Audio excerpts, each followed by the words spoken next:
Okay, so your question was, how did King Richard the First, or King Richard Lionheart, win the Battle of Arsuf? Because Saladin had the element of surprise, and he did. And yes, he was outnumbered. The numbers were inflated a little bit. Really, Saladin had probably somewhere around 25,000, while King Richard had about 20,000. So he was outnumbered, but not tremendously. And also understand in me telling you this, I may mess up a couple names. If I can't think of a name exactly, I try to not say it just so it's wrong. But you can look up these names. I'll try to get close so you'll be able to tell. But the overall of this is going to be correct. So what happened was, and I'm going to forget some of my names of places here. This right here, we're going to say that this is a coastline. On this side was water. All right. Well, King Richard was leading his forces this direction. Normally, this would have been very bad and very dangerous because the sea that was over here was occupied by the Egyptian Navy. And, we use Navy loosely in this sense. That was their water-based forces. Well, a little bit earlier, most of this force had been captured and defeated. So he did not have to worry about being attacked from the sea. So as he was leading his troops along this stretch right here, he did not have to worry about any attacks from this side right here. So what happened was, and I'm going to pull over another sheet right here that I can write on real quick so you can see.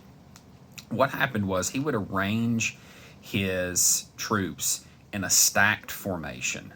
So, and I'm going to use letters so that you can see. And K is going to be a knight, and I is going to be infantry, and C is going to be crossbow. All right.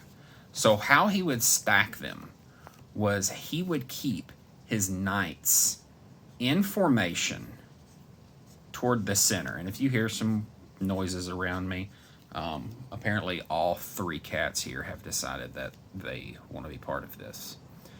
He would keep his knights in formation. And then to the outside of that, he would begin to stack infantry. And, your knights, they were on horseback. They were very well armored, and they could move easily. Well, he would stack infantry to the outside. And it sounds bad to say it, but essentially the infantry, they were cannon fodder. They, not that they were using cannons. These were your expendable troops, if you will. Well, mixed towards the outside of these, you had crossbow worked in here. And what would happen was, and I forgot, as some of these would get tired, they would then take up a smaller size over here. So these were your fresh infantry troops. These were your exhausted. These that were, they had gotten tired of fighting. And your knights were in the middle. These were to be protected at all cost because they were going to be the most valuable.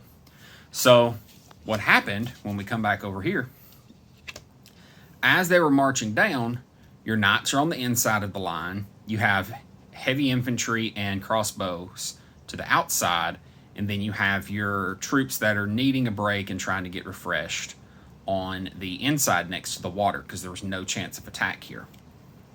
So they're working their way down, and here comes Saladin. He brings his troops in. They're in a fairly heavy formation. Well, he starts coming alongside them, and then he starts, coming out every now and then. Boom, he would attack. Boom, he would attack. Boom, he would attack. And it would be like these peppered attacks on King Richard's men. Like I said, your infantry was there. So they would come up, they would be shooting arrows, throwing javelins, things like that, and it was harassing them more than it was attacking them. But the goal was, Saladin, he thought if he could make Richard break formation, that he would be able to take him over. But they never broke formation. He never gave up the defensive stance. Well, eventually, what happened was he figured this out. This wasn't working. They weren't breaking. So he came back around and came to the very end of King Richard's line. On this back line, and I forget the name that they're known as the best. I want to say it was the Order of St. Peter or St. James was one of their names. They were known by many. If you look this up, you will be able to find this. I just can't think of it off the top of my head right now. I may send it in the message later. But anyway, if he came to the end of the line, that meant that he could attack the side and the back. And he thought if he could attack them on two sides, maybe they could disrupt it. Well, what happened was they never broke. There was the same formation on the back. Well, what happened was where these guys were faced this way to, block out that attack. What happened was when he came to the back of the line over here, it forced all of these guys to turn around, not face this direction, but to face backwards. So you had the infantry, they moved over a little bit to cover your knights. He had to protect his knights. So your infantry, and you have crossbows back here. They are literally walking backwards at this point. This is not, and that's not metaphorically. They're facing this direction and moving this direction, trying to load crossbows. A lot of the knights at this point, toward the back, they have lost their horses. The knights have joined the infantry, and they're walking backwards in armor, helmets and everything. They can't see. Well, they send word up to King Richard. Can we attack? Can we attack? And King Richard is sending back, no, we must keep the formation. If we lose the formation, Saladin will be able to defeat us. Well, eventually what happened was, and this part is a little bit disputed in history, we don't know for sure. The leader of this group right here, and it was a holy military order. There were like 4 original ones. One of them everybody knows, the Knights Templar. One of them is the ones that I'm talking about. So these were not Knights Templar, but they were one of the 4 holy military orders.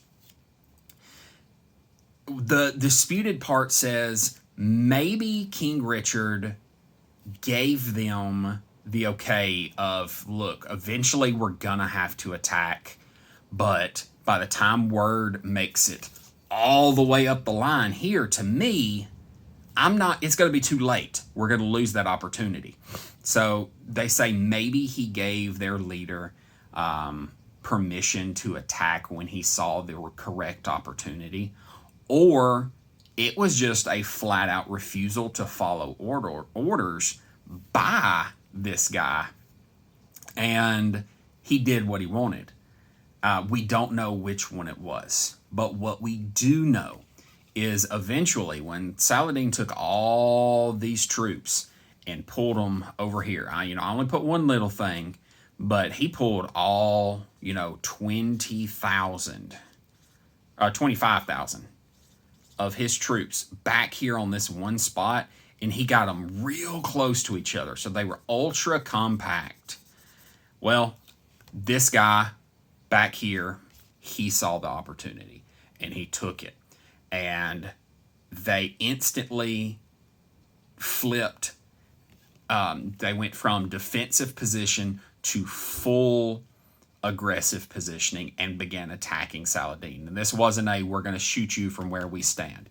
They went from walking backwards with shields up, trying to stay together, to instantly charging Saladin.